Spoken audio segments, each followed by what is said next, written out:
Sahabatku sekalian, ini adalah kisahku, perjalanan spiritualku. Ya, perjalanan yang tidak bisa dilukirkan dengan kata-kata, namun bisa kita rasakan ketika kita berada di sana. Ya, Masjidil Haram, Makkah Al-Mukarramah, tempat beradanya Ka'bah, pusat kiblat orang Islam dari penjuru dunia.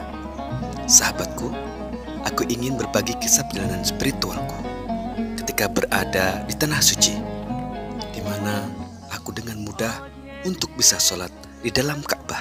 Ya, di dalam Ka'bah. Kata pembimbingku dari Aisyah berkata, serta ia ingin masuk ke dalam Ka'bah dan sholat di dalamnya. Kemudian Rasulullah Shallallahu Alaihi Wasallam mengambil tangannya dan memerintahkan untuk sholat di Hijr Ismail. Lalu bersabda kepadaku, sholatlah kamu di Hijr Ismail, sebab ia pun bagian dari Ka'bah. Hadis riwayat Ahmad, Abu Dawud, Nasai, dan Tirmizi.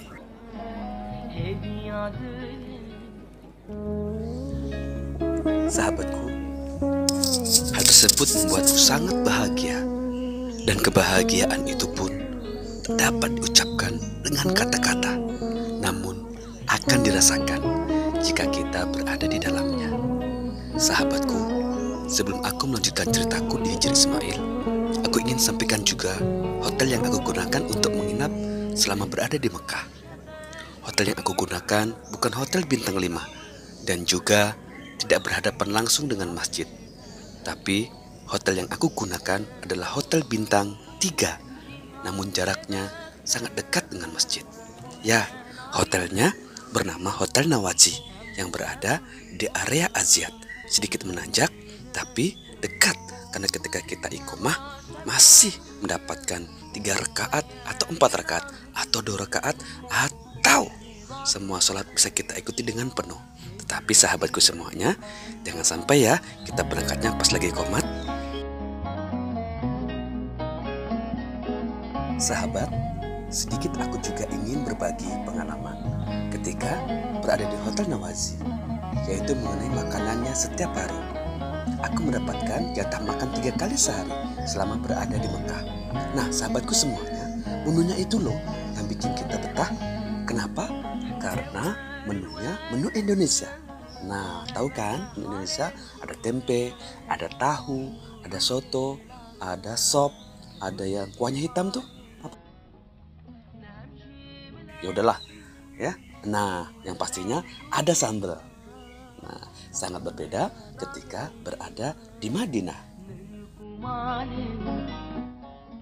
Sahabatku, sembari menapaki jalan menuju pintu Masjidil Haram, setiap jalan aku terharu biru karena melihat orang-orang berumrah bersama keluarganya.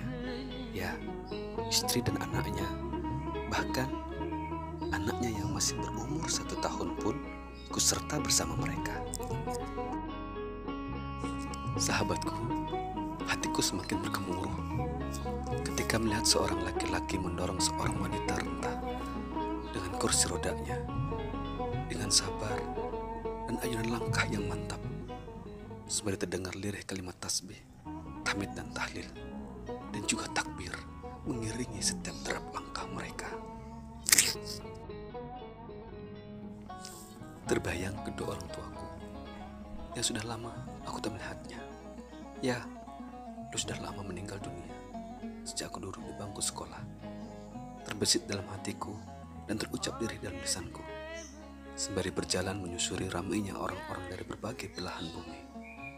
Ya Allah, ampuni dosa kedua orang tuaku, terima amal ibadahnya, terima segala amalan selama beliau mendidikku, dan tempatkan beliau di tempat terbaikmu, dan pertemukan kami kelak ya Rob.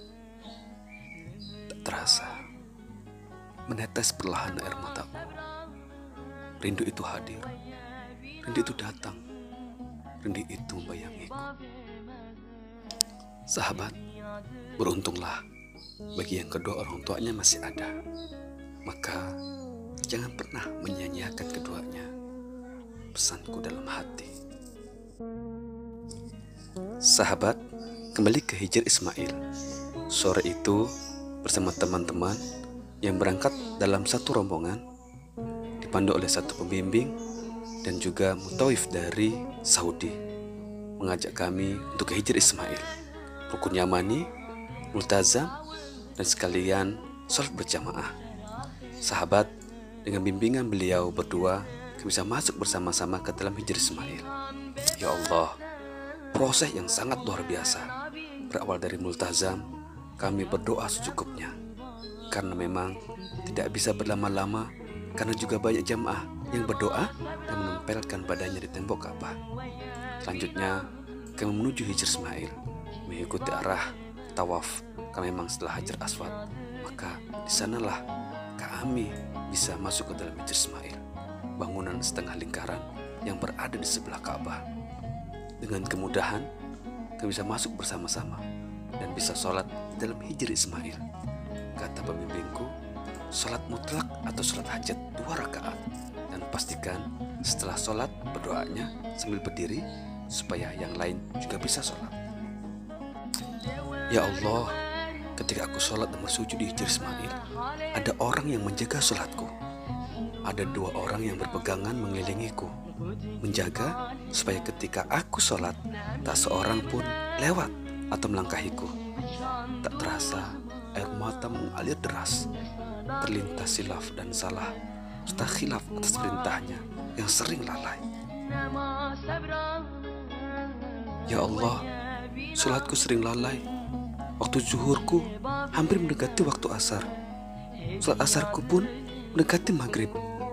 Bahkan kakiku pun jarang melangkah memenuhi panggilan ketika berada di rumah, karena alasan lelah perjalanan. Yang tak habis pikir adalah sholat isyaku kebablasan.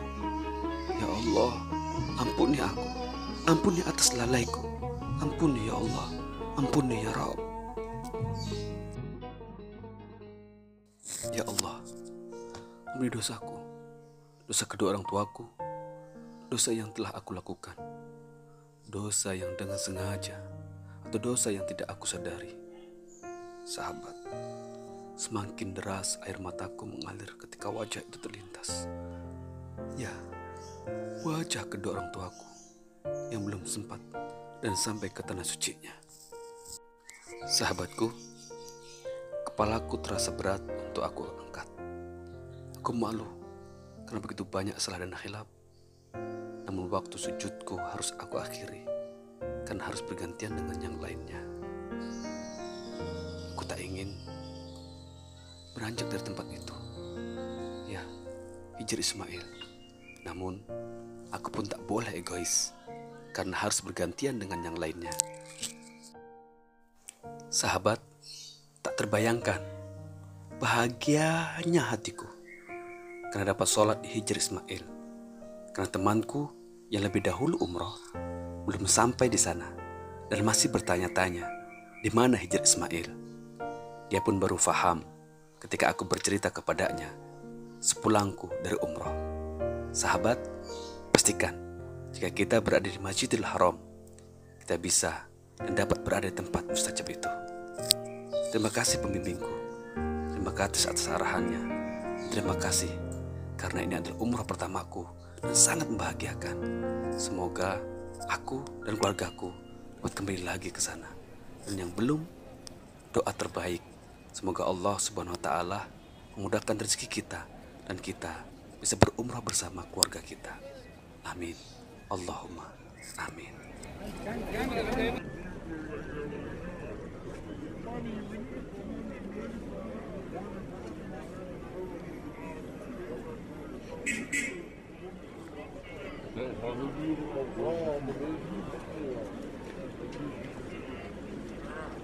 Doğru bak,